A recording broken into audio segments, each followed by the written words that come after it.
Governor Jerry Brown and the state legislature.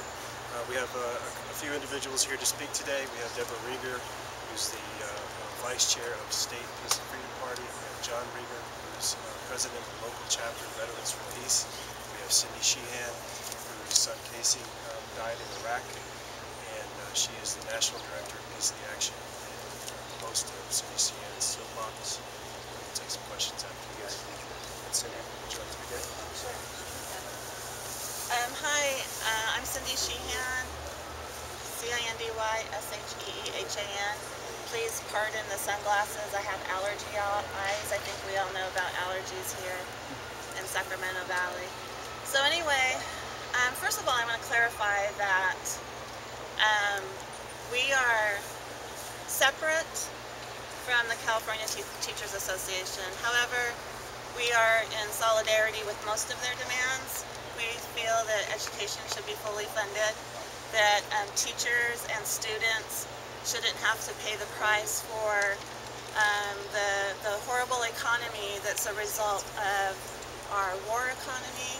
And it's not just a federal issue, it's a state issue. Since September 11th, 2001, $150 billion have been sucked out of our state economy because of these wars of terror that the U.S. is waging around the world. We have our National Guard and reserves over in these fields. We need to bring them home. We need to bring our tax dollars back to California. We need to have a healthy economy. And we're just not concerned about education. We're concerned about everybody else that Jerry Brown calls the vulnerable, who are losing precious and valuable social services. They're already vulnerable, but this budget will make them more vulnerable. We have 660,000 millionaire plus households in the state of California, and we feel there should be a progressive tax. We do not want the regressive taxes extended. We would like a progressive tax on the wealthy for them to pay their share of what's happening in the state. People, single mothers, disabled, elderly, students, teachers should not have to pay the price for the elitists who got us into this mess. Thank you. John Rieger, Veterans for Peace. I'm John Rieger, JOHN-REIGER, President of Chapter 87 Veterans for Peace here in Sacramento. I'd like to support everything that Cindy has said, and we support the California Teachers Association and their concerns about this austerity budget too. We're mainly concerned about the effects that this is going to have on veterans, of course, and we'd also like to, I'd like to echo Cindy's call for bringing the California National Guard home.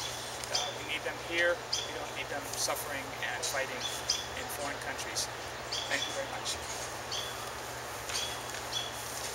Deborah Rieger, Peace and Freedom Party. Good morning. I'm Deborah Rieger. I'm the State Vice Chair of Peace and Freedom Party. Peace and Freedom Party is proud to support and endorse this effort.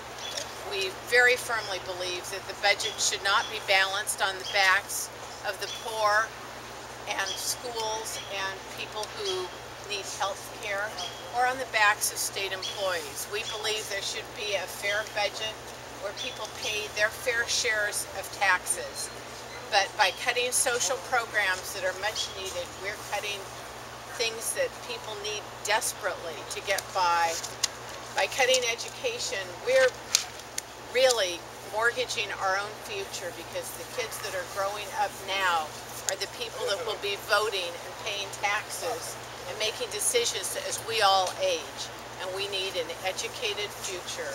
We need healthy citizens, and we need to not make drastic cuts in social programs. Thank you. Cindy Sheehan has an additional thing to say. I just want to say one more thing I forgot. We have 40 plus organizations in the state, in the nation, internationally, that are in support of what we're doing, are helping us out in what we're doing. And we'd like to go through proper channels to request a meeting with Governor Jerry Brown to sit down and talk about our concerns in the establishment-oriented way. And if the establishment-oriented way doesn't work, I'm sure we'll figure out another way to meet with him in the week. So thank you. All right, we're happy to take some questions at this point. What exactly are you going to do next week? What exactly is the plan? Well, it is an occupation of the state capitol grounds. So what does that mean? We'll be bringing lots of people here. Several different diverse members of our coalition will be arriving in Sacramento on Monday to participate in sit-ins, human beings, die-ins, and many other tactics in order to draw attention to the state's austerity budget. So what you're talking about, filling the lobby, the rotunda, what exactly are you talking about? Well, I think you'll have to wait and see. I think it'll be an interesting set of events. We'll have conversations with legislators. If we need to have sit-ins in particular offices, we'll certainly pursue that angle too. It'll be a variety of tactics. Is Wisconsin a model for what you're planning? It's certainly an inspiration.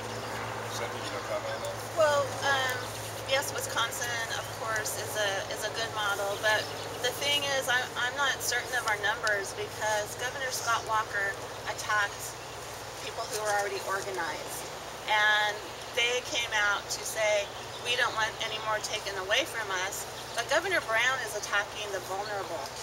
You know, people who don't have that much political power. So we have to be their voices here in Sacramento, and we're also meeting and working with a lot of coalitions of homeless Sacramentans in this area who we're hoping will come out and join us. I mean, why should you go camp by the river? Why should you camp under bridges? You know, don't hide from the people who are causing you this problem. Come here to Sacramento. Come right here on our state capitol grounds. And I was born in California. I'm a lifelong Californian. And the decline in what's happened to our state, Republican administration after Republican administration, is appalling. But here we have a Democratic administration, a Democratic legislatures, and the problems are still continuing, and they're still hurting the vulnerable people. So will people come out and be very strident against a Democratic governor and not just a Republican governor? That's what we'll see next week.